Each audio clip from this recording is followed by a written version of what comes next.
A couple trying to build a dream home in Brooksville is left with a vacant lot where they've learned they are not allowed to build anything at all. It's because of an unusual utility right-of-way easement they didn't know about when they bought the land.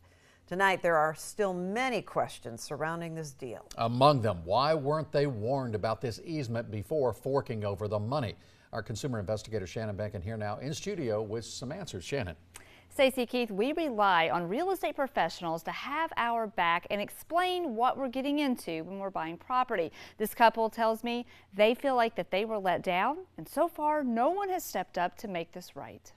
The real estate listing described the property as, quote, your dream home canvas. And that's what Donna Hartwell and her husband believed when they paid $17,500 earlier this year so they could relocate from North Dakota. I was getting the green light on everything. My property was being brought up on the GIS map with the county. I got my setbacks, what I couldn't do.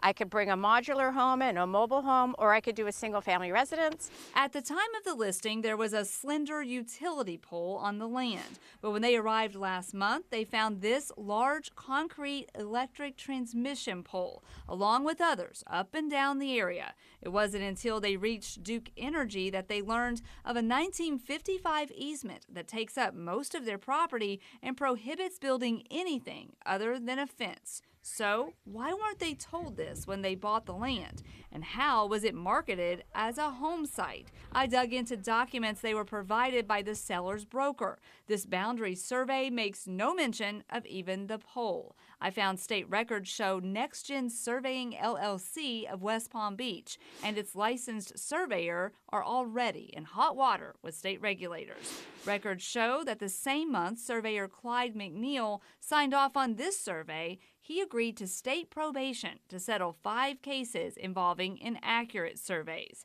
He agreed to pay a $5,000 fine, complete 12 hours of continuing education, and have some of his surveys reviewed by the board. I sat down with Chris McLaughlin, the past board chair.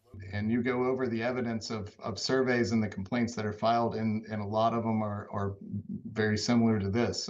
Some kind of harm caused by failing to show something, failing to make the user aware of the information on the ground. He tells me this pole should have been noted and questions raised about a utility easement. How does one go to a property and not see the big pole with transmission lines and write that down? It could be poor training. It could be a simple mistake, and it also could be that nobody is physically going to the properties. McLaughlin tells me the surveyors are required to visit the property in person. He also pointed out that this is an example of why buyers should get their own surveys so there is another opportunity to catch something like this. Meanwhile, I reached out to NextGen several times and no one has returned my calls. That's a good point. Another survey, somebody would have physically walked out there and maybe go, oh, we got an easement bigger than we think. But you also have title companies involved in these things. Some people say, well, why didn't they catch that sort of thing? That's the question that a lot of people are asking because, again, that's why you hire real estate professionals in the first place. So I took a close look at the title insurance policy, and there is an exemption page that lists 2 utility easements, but only by deed book and page number in the public records. The Hartles say that wasn't a red flag to them because they knew there was an easement for the utilities, but they had no idea how large it is. The couple say they feel let down by every real estate professional they worked with, and they have filed complaints with the Attorney General's office and several state regulatory agencies.